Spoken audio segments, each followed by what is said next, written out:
नमस्कार दोस्तों, स्वागत है आप सबका आज के इस वीडियो में। अभी एक हालिया जजमेंट आया है तमिलनाडु के मद्रास हाई कोर्ट के द्वारा और यह स्पेशली जो है अल्ट्रासाउंड को लेकर किया गया है। तमिलनाडु में कुछ आयुष के एसोसिएशंस हैं, जैसे कि तमिलनाडु आयुष सोनोलॉजिस्ट एसोसिएशन। तो इसमें कुछ जो डॉक्टर्स हैं वहाँ के, जो इस एसोसिएशन मेंबर हैं, उन्होंने हाई कोर्ट में एक रिट दायर की थी कि वो ऑलरेडी ट्रेंड हैं और रजिस्टर्ड मेडिकल प्रैक्टिशनर हैं और उन्होंने अलग से सर्टिफिकेट कोर्स भी किया हुआ है रेडियोलॉजी में, यानी कि अल्ट्रासाउंड में। तो उनको जो है प्रेग्नेंट वुमेन्स के ऊपर अल्ट्रासाउंड करने की अनुमति दी जाए। तो इसको लेकर लगभग 3 रिट वहाँ पे दायर किए गए थे। पहला रिट ये था कि उनको जो है अनुमति दी जाए। दूसरा रिट ये था कि उनको जो उनके रिपोर्ट्स होते हैं, जिसको फॉर्म एफ बोलते हैं, उस पर साइन करने की परमिशन दी जाए। और तीसरा था कि वहाँ के राज्य में कुछ नए नियम कानून बने थे, जिसके आधार पर जो जेनेटिक काउंसलिंग सेंटर्स थे उनको बंद किया जा रहा था, जो आयुष के चिकित्सकों द्वारा चलाए जा रहे थे। तो मेनली 3 रीड थे और तीनों को कंबाइन करके हाई कोर्ट में एक ही बार में सुनवाई हुई, क्योंकि तीनों एक दूसरे से संबंधित थे। इसमें पेटिशनर तो जैसे हमने बता दिया आपको कि तमिलनाडु आयुष सोनोलॉजिस्ट एसोसिएशन था। रिस्पोंडेंट कौन कौन थे? इन्होंने union of India, the joint director of medical and rural health services, the director of medical and rural health services, the Tamil Nadu homeopathic medical council, Tamil Nadu board of Indian medicine, ministry of Ayush, director of Indian medicine commissionerate, CCIM, central council of homeopathy. तो total यहाँ पर जो है 9 संस्थाओं को इन्होंने respondent बनाया था और वहाँ सभी जितने भी रिस्पोंडेंट थे सबने अपने अपने वकील नियुक्त किया था। तो काफ़ी लंबी इस सुनवाई चली है। तो इस सुनवाई में सारे पक्षों को सुना गया, जितने रूल्स रेगुलेशंस थे उनकी स्टडी की गई। पीसीपीएनडीटी एक्ट के बारे में भी डिटेल में बताया गया इस सुनवाई में। साथ में जो एनसीआईएसएम के रिप्रेजेंटेटिव जो लर्न काउंसिल थे, उन्होंने भी अपना पक्ष रखा। यही है वो डिसीजन जो मद्रास हाई कोर्ट के द्वारा आया है और यह जारी हुआ है 26 मई 2023 को the honourable mister justice S M. Subramaniam की कोर्ट में। और जो रीट एप्लीकेशन दी गई थी इसमें 47, 48 और 49, टोटल 3 है और एक और है जो 68 नंबर का है। तो ये टोटल इसमें 4 रीट दायर की गई हैं थी और उसी पे ये फैसला आया है। जो पिटिशनर है इसमें तमिलनाडु एसोसिएशन सोनोलॉजिस्ट एसोसिएशन, और इसको रिप्रेजेंट किया है डॉक्टर सी रमेश कुमार, और इनका एड्रेस है यहाँ पर। और इसमें जो रिस्पोंडेंट हैं, टोटल इसमें 9 रिस्पोंडेंट हैं। पहला है यूनियन ऑफ इंडिया, दूसरा है the joint director of medical board, जो तीसरे हैं director of medical and rural health services, Tamil Nadu homeopathic medical association, Tamil Nadu board of Indian medicine, ministry of Ayush, directorate of Indian commissionerate, central council of homeopathy, और जो आखिरी है central council of Indian medicine, जो कि अब एनसीआईएसएम है। प्रेयर जो की गई थी रीट में, 3 रीट है जैसे कि मैंने बताया था, और बाद में एक चौथी भी जोड़ी गई थी। तो मेन रीट का जो इसमें सब्जेक्ट है, doctors holding degree BHMS, BUMS, BMS, BSMS and BNYS degree obtained from recognized institutions and who have undergone certificate course in ultrasonogram are fully qualified to carry out various diagnostic procedures and ultrasound techniques on pregnant women। तो ये था कि जो fully qualified doctors हैं आयुष के, उनको जो है इंस्टीट्यूशनली जो क्वालिफाइड भी है, जिनके पास सर्टिफिकेट है, उनको अनुमति दी जाए अल्ट्रासाउंड करने की, स्पेशली प्रेग्नेंट वुमेन के ऊपर। जो दूसरा पेयर है इसमें मेनली ये था कि eligible to sign the ultrasound diagnostic report under form F, यानी कि प्रेग्नेंट वुमेन्स का अगर अल्ट्रासाउंड होता है तो साइन करने का अधिकार दिया जाए उनके अल्ट्रासाउंड की रिपोर्ट को।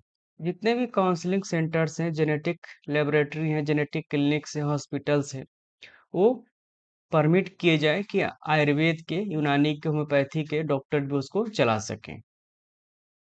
तो ये मेनली 3 रीट थे ऊपर के उसमें। और जो कॉमन ऑर्डर पास किया गया था, since the issue raised in all the 3 writ petitions are interconnected, this writ petitions are heard together and hence a common order has been passed. तो सबको क्लब कर दिया गया और एक ही ऑर्डर इसमें पारित किया गया है। ये सबकी जितनी रीट पिटिशंस हैं, सब में यहाँ पे हाईलाइट किया गया है कि क्या क्या उन्होंने रिलीफ मांगा था। तो पहले वाले में था कि वो एलिजिबल है, इसलिए उनको अनुमति दी जाए अल्ट्रासाउंड या जो भी रेडियो डायग्नोस्टिक टेक्निक है करने की। दूसरे में उनकी प्रेयर थी, रिलीफ के लिए मांगा गया कि eligible to sign the ultrasound diagnostic report under form F. और जो तीसरा था, जो सस्पेंड किए जा रहे थे उनके काउंसलिंग सेंटर, जेनेटिक लेबोरेटरी, तो उसको चालू करने की या चलाने की अनुमति दी जाए। तो मेनली इसमें 3 थे और ये तीनों रिट पिटिशंस थे इसमें, 3 रिट पिटिशंस।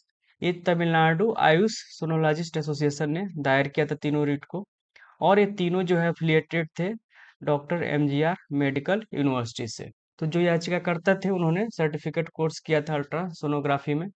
अल्ट्रासोनोग्राफी के बारे में एक जो जारी किया गया रिपोर्ट जरूर देखने लायक है। इसमें उन्होंने लिखा है कि government of India, ministry of health and family welfare has issued clarificatory notification dated 1/11/2013 to secretary to government of Indian state and union territory regarding practices of gynaecology and obstetrics and diagnostic ultrasonography by ISM graduates. इसमें mention किया गया है, National Integrity Medical Association has represented that they are institutionally qualified graduates of Indian system of medicine and they are eligible to carry out various diagnostic procedures and other technological innovations and practices modern medicine including surgery, gynecology and obstetrics as per circular issued from IME TV Union by the Central Council of Indian Medicine। और CCIM ने भी इस पे समय समय पे notification जारी किया है। It is clarified that institutionally qualified practitioners of Indian system of medicine Indian medicine are eligible to practise Indian system of Indian medicine in modern medicine including surgery, gynaecology and obstetrics based on their training and teaching which are included in the syllabus of via courses of ISM prescribed by CCIM, others approval of the government of India। The meaning of the word यहाँ पे जो modern medicine जो word वहाँ पे दिया गया उसको यहाँ पे थोड़ा सा एलेबोरेट किया गया है। Modern medicine advances means advances made in various branches of modern scientific medicine, clinical, non clinical, bioscience, also technological innovations. यानी कि इन सारी चीजों को प्रयोग किया जा सकता है जो मॉडर्न मेडिसिन के इसमें क्राइटेरिया में फिट बैठती हैं।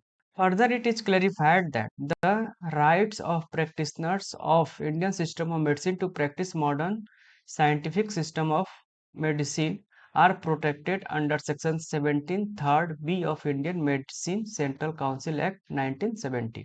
पेटिशनर्स के वकील का कहना था, इसमें अपनी बात रखी उन्होंने कि they have studied certificate course in ultrasonogram ultrasound techniques and that apart even in the main degree। हालांकि मेन डिग्री में है उसके बाद भी उन्होंने अलग से इसका सर्टिफिकेट कोर्स किया था। There is a syllabus prescribed and therefore the members of the petitioners associations are entitled to practice and carry out diagnostic procedures and ultrasonograms ultrasound techniques। इन्होंने कहा है कि जो ऑलरेडी सिलेबस में भी अलग से पढ़ाया गया है, तो इनको जो है प्रैक्टिस करने की अनुमति दी जाए अल्ट्रासोनोग्राफी की। यहाँ पर इस 10th नंबर पॉइंट में जो पक्ष रखा गया था एनसीआईएसएम की तरफ से, उन्होंने कहा है कि the learned council appearing on behalf of 19th respondent made a submission that NCISM Act 2022 is the authority and as per the prescribed syllabus of BMS, BUMS, BSMS of erstwhile CCIM, now known as NCISM, the basic knowledge of ECG, USG, X-ray, CT scan, MRI are taught in the colleges and these subjects are integral part of the syllabus of the above said courses. Since the said diagnostic procedures are prescribed as a syllabus in the degree course, there is no impediment for allowing the members of practitioners association to practice ultrasonogram, ultrasound technique and diagnostic procedures। तो NCISM के द्वारा जो प्रस्तुत वकील थे उन्होंने अपनी बात रखी। उन्होंने बताया कि जितने भी डायग्नोस्टिक टेक्निक्स हैं, बेसिक नॉलेज है, ईसीजी है, अल्ट्रासाउंड है, एक्सरे, सीटी स्कैन, एमआरआई, सब सिलेबस के पार्ट है और ये पूरा जो है पढ़ाया जाता है। इसलिए अगर उनको अनुमति दी जाती है अल्ट्रासाउंड करने की, सोनोग्राफी करने की, तो उसमें कोई समस्या नहीं है, कोई बाधा नहीं आएगी। यहाँ साफ साफ उन्होंने मेंशन किया हुआ, there is no impediment for allowing the members of the practitioner association to practice ultrasonography techniques। तो इन्होंने अपनी बात बहुत स्पष्टता के साथ रखी कि अगर इनको हम परमिट करते हैं प्रैक्टिस करने के लिए अल्ट्रासाउंड सोनोग्राफी, तो उसमें कोई समस्या नहीं है क्योंकि सारी चीजें सिलेबस का पार्ट है और सब कुछ पढ़ाया जाता है। इसी में इतने सारी चीजों के बाद भी जो है इसकी चर्चा की गई, the preconception and prenatal diagnostic techniques, PC PNDT techniques के बारे में। और यह एक सेंट्रल एक्ट है जो कि केंद्रीय सरकार इसको बनाती है और पूरे देश में एक साथ लागू होता है, स्टेट एक्ट नहीं है। तो इस एक्ट में ही थोड़े से ऐसी चीजें हैं जिससे कि में स्पष्ट रूप से लिखा गया है कि एमबीबीएस को छोड़ के बाकी लोग इसको इस एक्ट में रजिस्टर्ड नहीं हो सकते। इसको हम आगे देखते हैं, इसे पूरी चर्चा की गई है कोर्ट के द्वारा। यहाँ पे सब कुछ बताया गया है, मिनिमम रिक्वायरमेंट्स में इस एक्ट में क्या क्या होना चाहिए, हर एक डिफिनीशन दी गई है। आप लोग इसको देख सकते हैं, इतना ज़्यादा अगर हम बताएंगे तो वीडियो काफ़ी लंबा हो जाएगा। तो सारी चीज़ें हैं, आप इसको देख लीजिएगा। सारी रिक्वायरमेंट्स के बाद जो है लास्ट में इन्होंने क्वालिफिकेशन की बात की है। एक तो है gynaecologist having experience of performing at least 20 procedures in chorionic villi aspirations per vagina or per abdomen. तो इसमें और भी बहुत सारी चीज़ें हैं। इसके बाद जो सोनोलॉजिस्ट इन्होंने लिखा है, sonologist or imaging specialist or registered medical practitioner having post graduate degree or diploma or 6 month training duly imparted in the manner prescribed in the PSC PNDT act or medical geneticist. तो इसमें बहुत सारी चीजें ऐसी की गई हैं जिसमें कि जो आयुष के डॉक्टर हैं उसमें नहीं रखा गया है। तो यही एक मेन समस्या है यहाँ पे पीसीपीएनडीटी एक्ट में ही।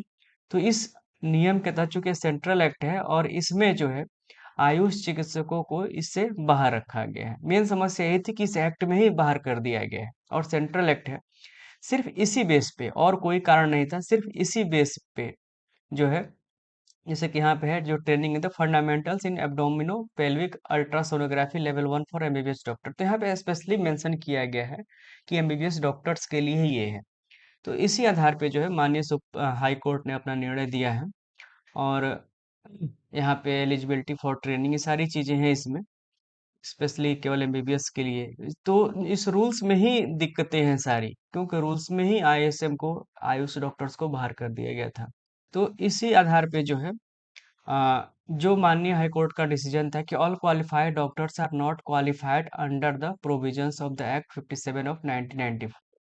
तो पीसीपीएनडीटी एक्ट में वैसे तो सभी क्वालिफाइड डॉक्टर हैं, लेकिन इस एक्ट की बात करें जो कि सेंट्रल एक्ट है, इसमें सभी डॉक्टर्स जो रजिस्टर्ड प्रैक्टिशनर हैं वो सब इस एक्ट के आधार पे सारे क्वालिफाइड नहीं है।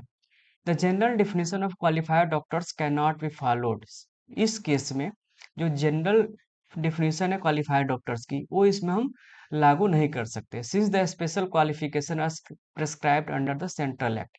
इसमें एडिशनल और स्पेशल क्वालिफिकेशन मेंशन किया गया है, which is a special act for carrying out various diagnostic procedures। तो चूंकि स्पेशल एक्ट है, स्पेशल क्वालिफिकेशन मेंशन किया गया इस एक्ट में, इसलिए इसमें आयुष को इंक्लूड नहीं किया जा सकता। हालांकि आयुष क्वालिफाइड होते हुए भी इस केस में क्वालिफाइड नहीं माने जाएंगे। और लास्ट में जो डिसीजन दिया गया था, thus the petitioners association have not established any acceptable ground for the purpose of granting the relief as such short for in the present writ petitions, accordingly all the three writ petitions stand dismissed। तो PCPNDT act में चूंकि नहीं है तो इसलिए कोई produce नहीं कर पाया एक्सेप्टेबल ग्राउंड, और इस आधार पे जो है ये जितनी रीट पिटिशंस थी कैंसिल कर दी गई, डिसमिस कर दी गई।